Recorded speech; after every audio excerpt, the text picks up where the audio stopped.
그러나 무엇이든지 내게 유익하던 것을 내가 그리스도를 위하여 다 해로 여길 뿐더러 또한 모든 것을 해로 여김은 내 주 그리스도 예수를 아는 지식이 가장 고상하기 때문이라.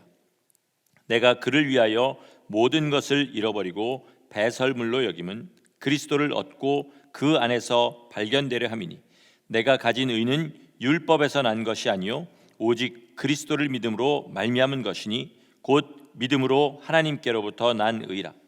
내가 그리스도와 그 부활의 권능과 그 고난의 참여함을 알고자 하여 그의 죽으심을 본받아 어떻게 해서든지 죽은 자 가운데서 부활에 이르려 하노니 내가 이미 얻었다 함도 아니요 온전히 이루었다 함도 아니라 오직 내가 그리스도 예수께 잡힌 바 된 그것을 잡으려고 달려가노라. 형제들아, 나는 아직 내가 잡은 줄로 여기지 아니하고 오직 한 일, 즉 뒤에 있는 것은 잊어버리고 앞에 있는 것을 잡으려고 표대를 향하여 그리스도 예수 안에서 하나님이 위에서 부르신 부름의 상을 위하여 달려가노라. 아멘. 아멘. 1700년대 중반에 영국과 미국에 큰 부흥이 일어났었습니다. 이것을 1차 영적 대각성 운동 이렇게들 부릅니다. 그 당시에 비행기도 없었어요. 영국에서 미국을 가려면 한 달 동안 배를 타고 가야 되는 그 시기에 이 두 나라의 대각성 운동에 양쪽에 다 주역이었던 목사님이 계십니다. 그분의 이름은 조지 윗필드 목사님이십니다. 유명한 우리 잘 아는 요한 웨슬레 목사님과 동시대를 사신 분이에요. 이분은 10대 후반부터 그때부터 이제 신앙의 열심을 가지고 굉장히 거룩한 삶을 살려고 노력을 하기 시작했다 그래요. 그러다가 이제 옥스퍼드 대학에 가게 되면서 거기서 요한 웨슬레 목사님을 만나게 됩니다. 그리고 요한 웨슬레 목사님이 그에게 어떤 경건서적 몇 개를 이렇게 읽으라고 빌려줬는데 그 책 중에서 이런 문장을 발견하게 돼요. 어떻게 얘기하냐면 어떤 사람은 교회에 출석하고 아무에게도 상처 주지 않으며 은밀하게 예배 드리는 일을 계속하고 가끔 가난한 이웃들을 돕는 행위를 신앙이라고 잘못 알고 있다. 이 글을 읽은 조지 필드 목사님은 굉장히 기가 막혔다고 합니다. 아니, 이게 신앙이 아니면 도대체 뭐가 신앙이란 말인가? 자기 마음에 그런 생각이 들었다고 해요. 그리고 쭉 읽어 나가는데 얼마 안 가서 거기에 이런 글이 써 있는 것을 보게 됩니다. 참된 신앙은 하나님과 영혼이 연합되는 것이며 내 안에 그리스도가 형상화되는 것이다. 이 글을 읽는 순간의 감동을 조지 필드 목사님이 이렇게 썼습니다. 그 순간 신적인 빛의 광선이 내 마음에 꽂혔으며 그 순간부터 그때까지 나는 그렇지는 않았지만 내가 새로운 피조물이 되어야 한다는 것을 알게 되었다. 이렇게 씁니다. 방금 읽은 그 부분 다시 읽어드리겠습니다. 참된 신앙은 하나님과 영혼이 연합되는 것이며 내 안에 그리스도가 형상화되는 것이다. 여러분, 기독교 신앙은 우리 삶의 일부가 아닙니다. 우리의 삶의 전부입니다. 사실 전부라는 표현으로도 부족한 것이 기독교 신앙입니다. 왜 그렇습니까? 다른 어떤 것과도 비교할 수 없는 것을 얻게 되기 때문인데 그것은 바로 영원한 생명, 영생입니다. 이 땅에 잠시 사는 이것과는 비교도 할 수 없는 영원한 생명이 기다리고 있기 때문에 그래요. 하나님이 우리를 왜 창조하셨냐? 이 영생을 주시려고 창조하셨습니다. 그런데 사람이 죄에 빠졌습니다. 그래서 하나님께서는 그 아들을 보내서 죄에서 그들을 건져주시고 죽으시고 부활하셔서 사람들이 가장 두려워하는 사망의 권세를 깨뜨리시고 그리고 그 사람들을 주님 앞으로 인도하시는 그 일을 지금도 하고 계시는 것입니다. 이것을 온전하게 믿는 사람, 그리스도를 구주로 영접하고 그리스도와 하나 되는 사람이 영원한 생명을 얻게 되는 줄 믿으시기 바랍니다. 교회 나오면 구원받는 것이 아니라 예수님과 하나가 되어야 구원받습니다. 아멘이십니까? 자판기 복음이라는 표현이 있어요. 교회에 출석하고 그다음에 나 예수님을 구주로 영접합니다 이 말 한마디 하고 나면 그러면 누구나 구원을 받는다. 그래서 자판기에 동전 넣으면 음료수 나오는 거나 뭐가 다르냐, 그렇게 해서 그걸 자판기 복음이다 이렇게 이야기합니다. 이런 거는 주님과 하나 되는 것이 아닙니다. 하나가 된다는 것은 이전에 없었던 새로운 피조물이 되는 것입니다.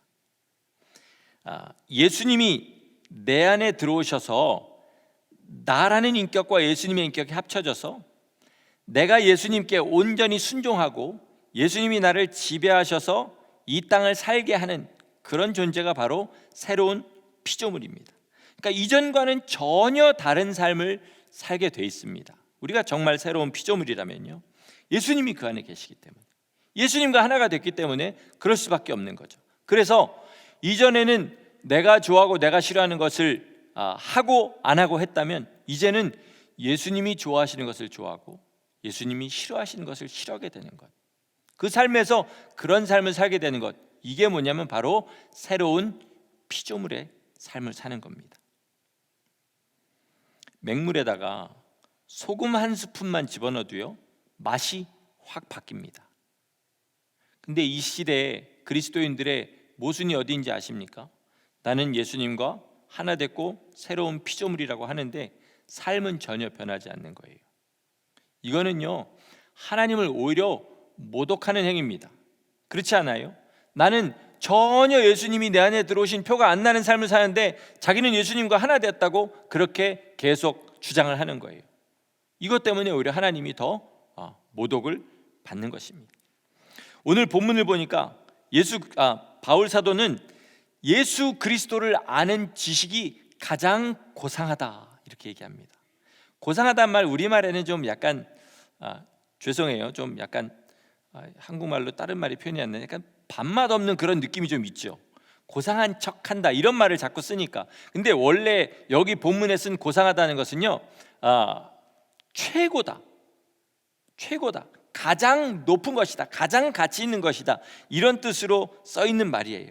근데 지식이라는 단어를 원어로 무슨 단어를 썼냐면요, 가브리엘이 마리아에게 나타났을 때 네가 하나님의 아들을 잉태할 것이다 그랬더니 마리아가 나는 남자를 알지 못합니다 이렇게 얘기하는 고안다라는 단어의 명사형을 썼어요. 그러니까 이거는 머리로 하는 것을 이야기하는 것이 아니라 경험하는 것을 이야기하는 겁니다. 우리가 주님을 안다고 하잖아요. 그거는요 절대로 머리로 아는 것을 이야기하는 것이 아니라 성경에 안다는 것은 몸으로 아는 것을 이야기하는 겁니다. 순종해보고 경험해봐서 아는 것, 이게 뭐냐면 그리스도를 아는 고상한 지식입니다. 여러분에게 이 지식이 얼마나 있습니까? 우리의 지식은 대부분 머리에 있어요. 머리에 있습니다. 이 시대 그리스도인들은 그 어느 시대보다 성경에 대한 지식을 많이 가지고 있고, 그리고 기독교 역사나 어떤 교회에 대한 지식들을 많이 가지고 있어요. 그래서 목사를 만약에 직업이라고 한다면 정말 이거는 극한 직업입니다. 요즘은 설교하기가 정말 어려워요. 성도들이 워낙 설교들도 많이 듣고 지식들도 많아가지고 한마디 잘못하면 벌떼처럼 그렇게 달려드는 교회들이 있다고 합니다. 우리 교회는 그렇지가 않습니다. 바울이 말한 그리스도를 아는 지식, 정말로 자기 삶에서 예수님을 만나고 주의 말씀에 순종하고 주님이 이런 분이시구나 그렇게 해서 아는 지식이 많아야 그게 그리스도를 아는 지식입니다. 우리 안에 이런 지식이 얼마나 있습니까? 가난한 나라에서는요 영양 실조 때문에 죽고요, 미국같이 부유한 나라에서는 영양 과다 때문에 죽습니다. 그렇죠? 이 시대에 열심히 있는 그리스도인들이 어떤 면에서 지금 그런 모양인 거예요. 엄청난 양의 설교들을 듣고 큰 지식들을 가지고 있지만 주님 뜻대로 사는 사람들의 간증도 많이 들어서 주님 뜻대로 사는 게 뭔지도 알고 있지만 순종하는 것은 적습니다. 소화가 안 되고 몸에 그냥 다 그게 축적되어 있는 것입니다. 우리가 한번 여러분 자신을 돌아보세요. 내가 믿음이라고 생각하고 있는, 나의 믿음이라고 생각하고 있는 것 중에 알고 보면 직접 경험한 게 아니라 간접 경험한 것이 대부분이라는 사실을 알게 될 거예요. 어디서 들은 것들이 나도 모르게 내 믿음인 것처럼 그렇게 여겨지지만 실제 삶에 부딪힐 때는 그게 믿음으로 나오지 않는 것을 알게 됩니다. 혹시라도 이런 착각을 하고 계시다면요, 주님의 심판대 앞에서 그 착각을 깨닫지 마시고 이 땅에 있는 동안에 그 착각을 깨달으시기를 축원합니다. 그래서 회개하셔야 됩니다. 진짜로 이 지식, 남이 경험해서 한 예수 그리스도를 아는 지식이 나도 경험해서 나의 지식이 되시기를 예수 이름으로 축원합니다. 불편한 말이지만 그래서 우리는 우리의 구원을 사실은 좀 강하게 의심해 봐야 됩니다. 의심해 봐야 돼요. 내가 정말 구원받았나? 나 정말 구원받았나? 박 목사님 항상 이 톤으로 얘기하시잖아요. 근데 진짜 구원받았나? 날마다 자기를 의심해 봐야 돼요. 성경에는요, 주님을 믿고 거듭난 성도들, 주님이 기뻐하시는 성도들에 관한 이야기들이 있어요. 그렇죠? 내 삶을 그들하고 한번 비교해 보시기 바라요. 그러면 내가 진짜 거듭난 성도인가? 주님이 기뻐하신다고 말한 그 성도들과 내 삶의 모습이 어떤가? 비교해 보시는 거죠. 왜 주님께서 그냥 대충 신앙생활하는 사람들의 그 예도 성경에 싫지 않으시고 그런 정말로 주님을 위해서 자기 삶을 바친 사람들의 이야기들을 실었나 한번 생각해 보세요. 무슨 이유일까요? 내가 저런 믿음을 기뻐한다 알려주시는 거예요. 저게 바로 믿음의 샘플이다 라고 알려주시는 거예요.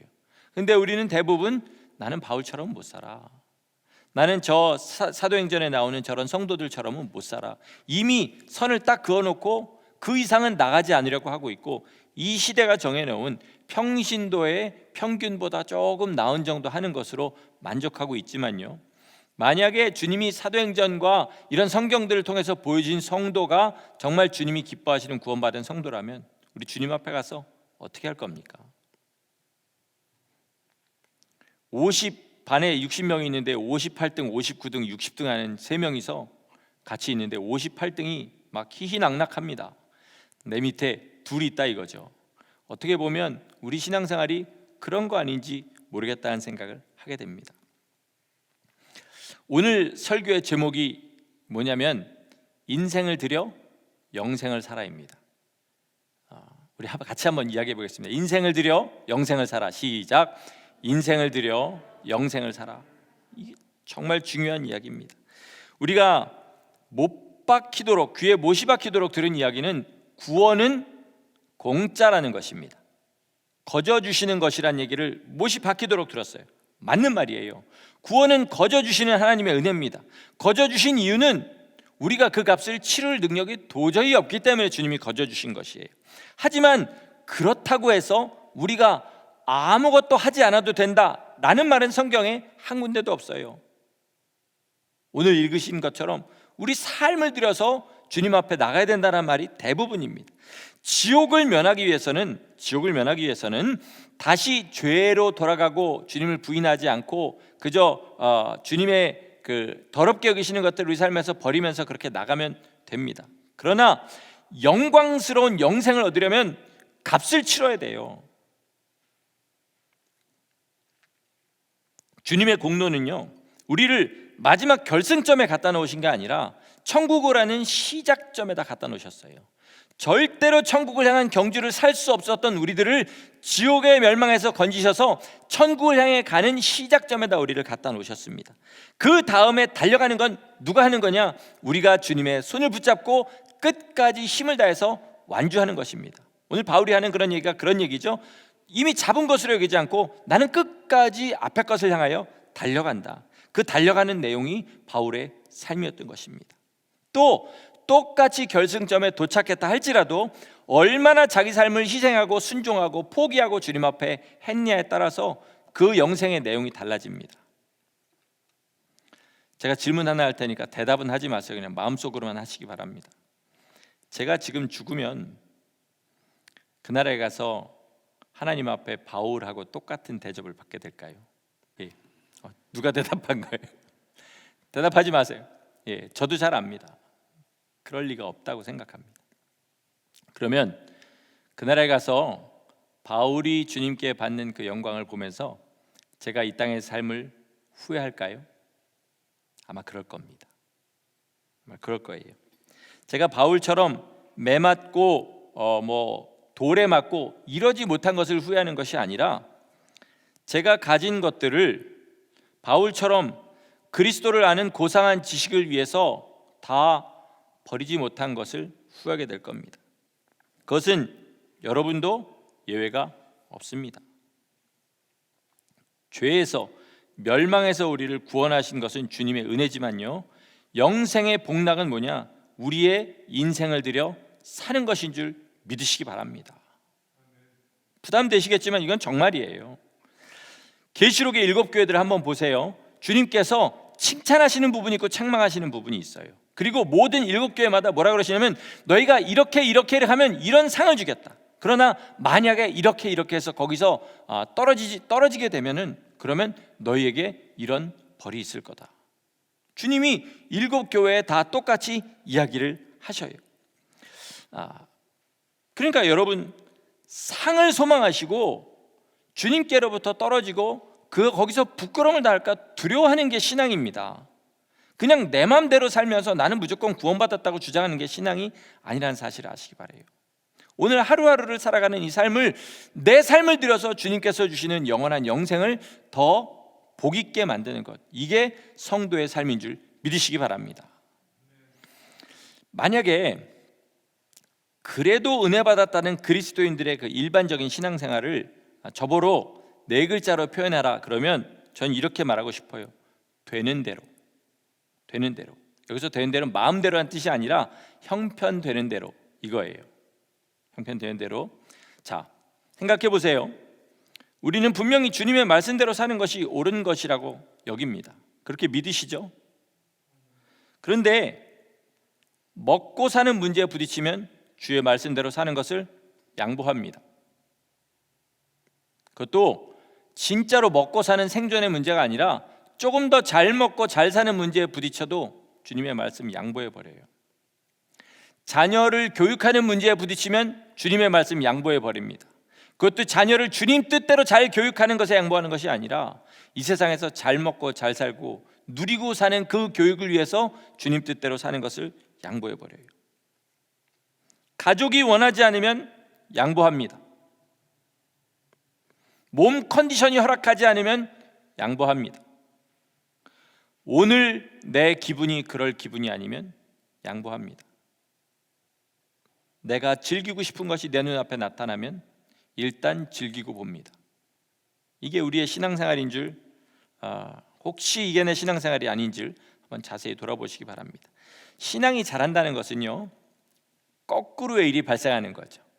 주님의 말씀 때문에 세상의 내 욕심과 내 가족과 그리고 내가 원하는 것들과 먹고 사는 것과 세상에서 즐기는 것들을 양보하는 것, 이게 신앙이 자라는 것입니다. 근데 아무리 시간이 지나도 오히려 점점 더 주님의 말씀을 양보하지 세상을 양보하지 않는 것, 이게 뭐냐면 퇴보하는 신앙생활인 거예요. 바울은요, 처음 예수님을 믿을 때 모든 사람이 평생을 걸려도 하지 못하는 그런 일을 했습니다. 뭐냐면 산헤드린의 공회원이었어요. 국회의원과 같은 명예와 권세가 보장되는 그것을 버렸습니다. 최고의 학자의 수제자였습니다. 그럼 그 길만 걸어가면 이스라엘의 최고의 학자가 될 수 있었어요. 가말리엘의 수제자였으니까. 버렸습니다. 당연히 재물이 많았겠죠? 버렸습니다. 다 버렸어요. 그런데요, 버린 게 아닙니다. 버린 게 아니라 자기가 가지고 있는 그것들을 가지고 살 수 있는 가장 귀한 것을 산 거예요. 눈이 뜨인 거죠. 자, 이걸 내가 끝까지 가지고 있으면 이건 나중에 내 삶에서 오물과 배설물처럼 변하는 것들이다. 이걸 내가 지금 가장 값지게 할 수 있는 것, 이것이 금값일 때 내가 살 수 있는 것이 무엇인가 봤더니 예수 그리스도를 아는 고상한 지식을, 이것들을 팔아서 사는 거였습니다. 바울은 눈이 띄어서 그걸 한 거예요. 여러분, 이게 굉장한 믿음이라고 생각할지 모르지만요, 한번 생각해 보세요. 나한테 10,000불이 있어요. 근데 100,000불짜리 물건을 10,000불에 살 수 있는 그런 기회가 왔습니다. 이거 사는 게 믿음인가요? 희생인가요? 아니지요. 눈이 뜨여서 남들보다 볼 줄 알기 때문에 남들이 볼 때는 이 10,000불을 가지고 이걸 사는 게 바보짓처럼 보인다 할지라도 내게는 100만 불의 가치를 받기 때문에 사는 것, 이거는 절대로 미련한 것이 아니라 이걸 보고 뭐라 그러냐면 믿음이라고 하는 것입니다. 우리도 이 믿음 가질 수 있기를 예수 이름으로 축원합니다. 이 땅에 지금 우리가 즐기고 포기하지 못하는 것들 많이 있잖아요. 사치하고, 그리고 그저 남들보다 자랑하고, 육신의 정욕과 안목의 정욕과 이생의 자랑 때문에 하는 일 있잖아요. 있죠? 이거요, 지금 우리가 주님 뜻대로 살다 하면서 이 정도는 즐겨도 돼, 이렇게 생각할 수 있을지 모르겠습니다. 그럴 수도 있다고 저는 생각해요. 그러나 주님 나라에 갔을 때 내가 그 땅에서 즐긴 것을 가지고 무엇을 살 수 있는지를 그때 가서 깨달으면 얼마나 후회할지 한번 생각해 보시기 바라요. 제가 방금 말씀드린 것처럼 만불을 가지고 100배를 남길 수 있는 그런 일이 있었는데, 거기서 5,000불은 가지고 그걸 사고 5,000불은 나 먹는 데 썼다. 나중에 며칠 있다 보니까 100만 불로 변해 100배로 뛰었다. 그러면 그 5,000불 가지고 먹은 걸 얼마나 후회하겠어요. 죄송해요, 제가 돈 가지고 자꾸 치사하게 이렇게 얘기를 해서. 근데 우리 귀에 가장 쏙쏙 들어오는 게 이 얘기 때문에 드린 겁니다. 이 땅에서 지금 우리가 포기하지 못하는 그걸 가지고 살 수 있는 것이 뭔지를 아는 것이 믿음인 줄 아시기 바랍니다. 우리 주님께서 뭐라 그러셨냐면, 이 땅에서 주님을 위해서 가족이나 재산을 버린 사람은 이 땅에서 여러 배를 받고 영생을 놓칠 자가 아무도 없다, 이렇게 얘기하셨어요. 주님을 위해서 버리면 버릴수록 더 많은 것을 얻는다는 사실을 우리는 분명히 알아야 됩니다. 믿고 행동으로 옮길 수 있어야 됩니다. 사실 우리가 차마 놓지 못하고 있는 것들이요, 인생에 있어서는 전혀 중요한 것들이 아닙니다. 제가 얼마 전에 그럴 일이 있어가지고 피 검사를 했습니다. 그랬더니 콜레스테롤이 정상 수치보다 한 20몇 높게 나왔고요, 중성지방이 좀 높게 나왔습니다. 사실 2019년도에 저희 장인어른 돌아가셨을 때 한국에 가서 그 건강검진 했을 때도 비슷하게 나왔는데 그때는 별로 마음에 와닿질 않았어요. 근데 이번에 제가 코로나 앓지 않았습니까? 그때 아플 때 한 가지를 깨달은 게 있어요. 아픈 게 생각보다 굉장히 힘든 거라는 걸 알았습니다. 이게 몸으로만 힘든 게 아니고요, 저만 힘든 것도, 저도 엄청 힘들었지만 저희 가족도 힘들었고요, 또 제가 담임 목사로 있다 보니까 교회에도 손해가 가는 것을 보았습니다. 그래서 이번 피검사 결과를 보고는 마음을 좀 다르게 먹고요, 콜레스테롤, 중성지방 어떻게 조절하죠? 먹는 식단을 바꿔야 됩니다. 그래서 먹는 양을 반으로 줄였어요. 그리고 제가 탄수화물을 정말 좋아하거든요. 국수, 밥 이런 거 좋아하는데 그것도 완전히 줄였습니다. 요즘 정말 인생이 참 불쌍합니다. 너무 배고파요. 삶이 이렇게 배가 고플 수가 없습니다. 그런데 처음 일주일은 정말 어려웠거든요. 앞으로도 제가 어떻게 될지 모르겠어요. 어느 날 갑자기 확 눈이 돌아가지고 갑자기 또 먹고 막 그럴지 모르겠는데요, 배고픈 게 어려웠는데 한 일주일쯤 지나가 보니까 이게 배가 고픈 게 아니라 배가 가벼운 거구나라는 생각을 하게 됐어요. 느낌으로 좀 오더라고요. 한 일주일 정도 안 먹으니까 배고픔도 익숙해집니다. 그리고 제가 그 좋아하던 그런 음식들 있잖아요, 많이 끄는 그런 것들, 그런 맛을 포기하니까요, 옛날에는 맛이라고 생각지도 않았던 게 맛으로 다가옵니다. 홀윗 브레드, 저는 그건 진짜 사람은 못 먹는 음식이라고 생각했거든요. 너무 까끌까끌하잖아요. 그거 구워가지고 거기다가 올리브유하고 요구르트 스프레드 이렇게 발라가지고 깨소금 쳐서 먹는 게 그렇게 맛있을 수가 없어요. 그러면서 깨달은 건 뭐냐면요, 우리의 위는 하나님께서 이걸 가득 채우라고 주신 게 아니라는 걸 깨달았어요. 네, 그냥 부담 없이 잘 소화해서 우리 몸이 돌아가도록 만드신 것이 우리의 위라는 걸 알았고요, 우리의 혀는 좋은 맛을 찾아 돌아다니는 게 아니고 먹어야 될 것과 먹지 말아야 될 것을 구별하라고 주셨다는 거, 이거를 알게 됐습니다. 물론 세상은 어차피 얼마를 살던 즐겁게 사는 것이 목적이다 그러면 얼마인지 건강을 위해서 먹는 것을 포기할 수도 있고, 먹는 것을 위해서 건강을 포기할 수도 있어요. 그거는 자기의 선택입니다. 미련하고 이런 일이 아니라고 저는 생각해요. 그런데 영적인 생활은 다르다는 거죠. 우리가 지금 놓지 못하고 있는 그것들이 있잖아요. 그러니까 마치 제가 배부르게 먹어야만 먹은 거라고 생각했던 그것처럼 이렇게 살아야만 삶이라고 생각하는 그것들이요, 얼마든지 없어도 괜찮은 것들입니다. 얼마든지 없어도 괜찮은 것들이에요. 분명히 살기 위해서는 물질이 필요합니다. 그리고 명예라는 것도 주님을 위해서가 내가 포기하는 그런 거 빼고는 이 땅에 살면서도 남에게 멸시당하지 않을 정도의 명예는 필요하다고 저는 생각합니다. 하지만 물질과 명예를 쫓아 살면 영혼은 반드시 망합니다. 이 진리예요. 성경이 계속하는 말씀입니다. 콜레스테롤과 중성지방이 혈관을 막아서 심장질환이 걸리는 것처럼 내가 명예와 물질을 쫓아 살면 그 삶은 반드시 마지막에는 실망이고, 그리고 주님 앞에서 부끄러움이고, 잘못하면 멸망에 들어간다는 것이에요. 저 대학 들어간 다음에 저희 집안이 어려워졌습니다. 저희 어머니 아버지는 그 전에 누리던 그 삶 있잖아요, 그걸 살려고 죽을 때까지 계속 노력하시지만 결국 회복하지 못했어요. 근데 지금 두 분 다 돌아가신 다음에 생각하면요, 회복했던들 지금 무슨 의미가 있습니까? 주님 앞에 어떤 모양으로 서 있는지, 그분들이 지금 주님 앞에 어떤 모양으로 서 계신지, 그것이 문제인 거지, 이 땅에서 부자로 살았던, 가난한 모양으로 살았던 무슨 의미가 있냐는 것이죠. 주님께서 이런 것들을 우리에게 포기하라고 하신 것은요, 우리의 믿음을 보자고 하시는 것도 있지만요, 분명히 이것들이 우리 영혼에 해가 되기 때문에 그렇습니다. 일하지 마시라는 얘기가 아니라 물질을 쫓아 사지 마시라는 얘기고요, 자기 이름을 무조건 무시하라는 얘기가 아니라 내 명예를 쫓아 살지 마시라는 거예요.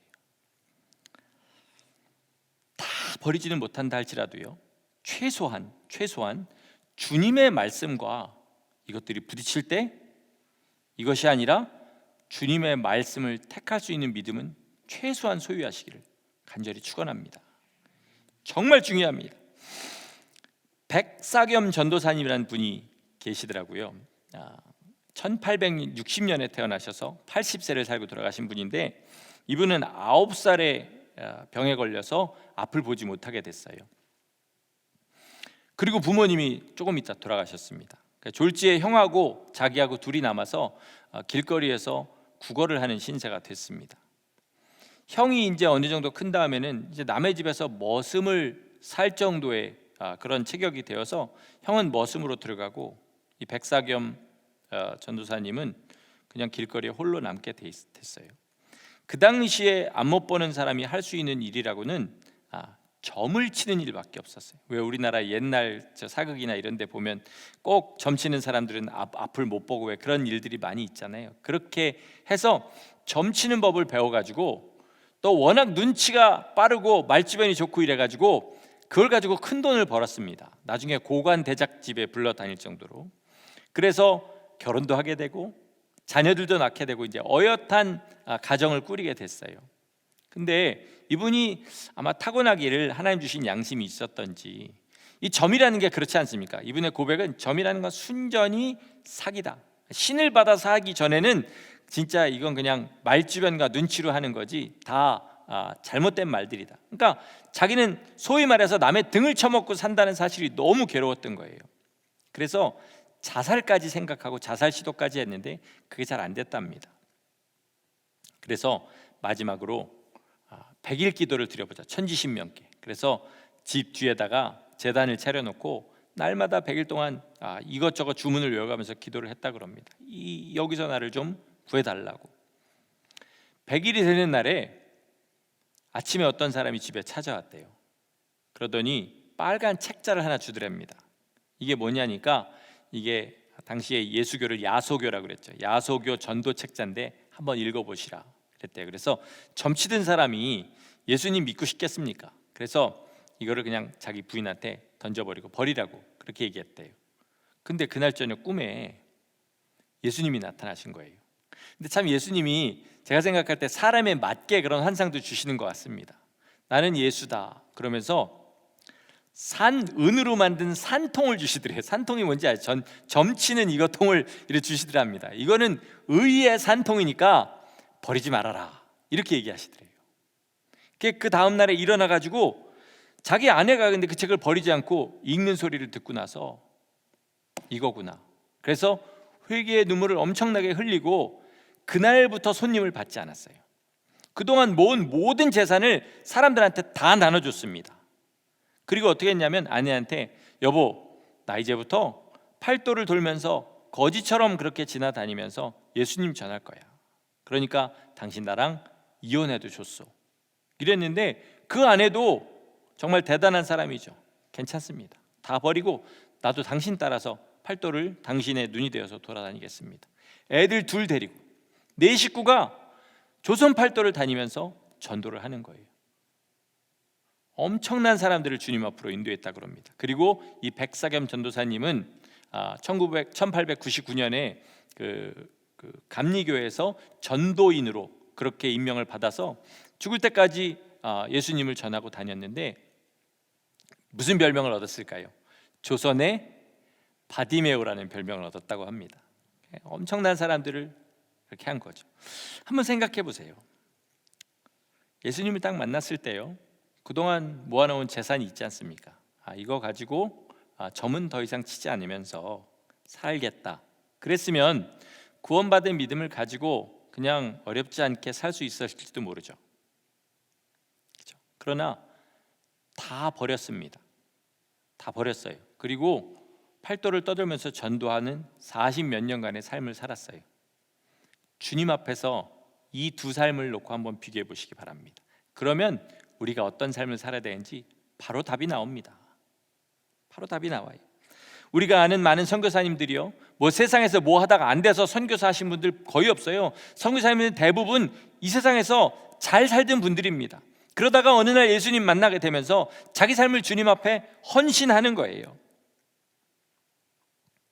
우리도 다 선교사가 되라는 말씀은 아니지만요, 인생을 들여야 영생을 살 수 있습니다.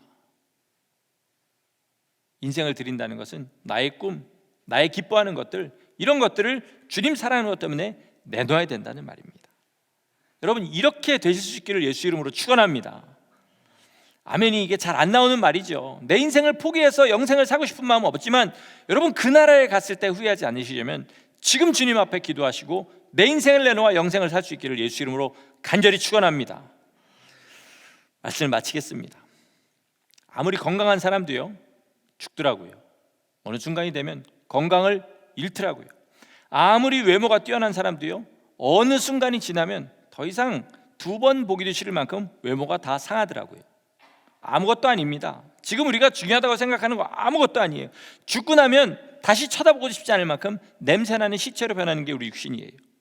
그리고 우리가 죽음이라는 경계선을 지나고 나면요, 이 땅에서 보배라고 하는 것들이 배설물과 오물이 돼버리고요, 이 땅에서 모든 사람들이 싫어하는 것들이 보화로 변하는 그 시간이 우리 삶에 반드시 오게 됩니다. 우리가 예수님을 위해서 고난과 박해를 받을 수 있기를 바랍니다.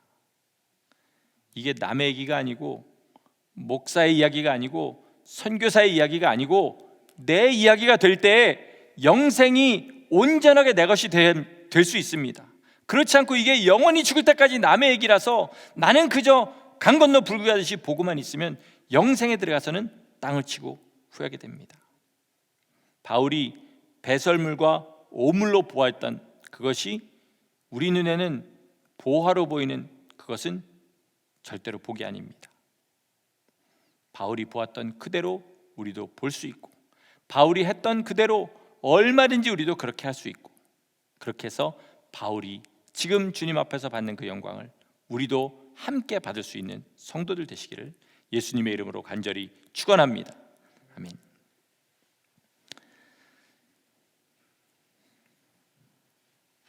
하나님, 우리 인생이 지금 포기하지 못하는 이것들을 가지고 얼마나 굉장한 것들을 살 수 있는지 우리의 눈을 뜨게 하여 주시기를 소원합니다. 눈이 가려지고 귀가 막히고 코가 막힌 사람처럼 하나님, 언젠가는 배설물과 오물처럼 변할 것들을 가지고 그것들을 향기라고 생각하고 그것들을 보배라고 생각하고 사는 이 미련한 삶에서 주님의 눈으로 그것을 바라보고 가장 복된 것에 어떻게 하면 이것들을 사용하고 주님 앞에 갈 수 있는지 날마다 고민하고 기도하여서 믿음의 사람으로 주님 앞에 설 수 있게 하여 주시옵소서. 아버지, 구원과 온전한 영생과 예수 그리스도와 함께 보좌에 앉아서 영원히 다스리신 그 나라의 그 순간이 우리 삶의 진정한 소원 되게 하여 주시옵시고, 그저 입으로만 믿고 삶으로는 세상 사람과 다르지 않은 삶에서 우리의 몸과 마음과 입술이 예수님을 믿고 주의 말씀을 믿고 성도로 살아가는 거룩한 성도를 다 되도록 우리를 붙잡아 주시옵소서. 매여 있는 것들 풀게 하여 주시옵시고, 오직 주님을 위하여 살아가는 우리의 인생을 들여 영생을 사는 지혜로운 성도를 되게 하시기를 간절히 소원하옵고 예수님의 이름으로 감사하며 기도드렸습니다. 아멘.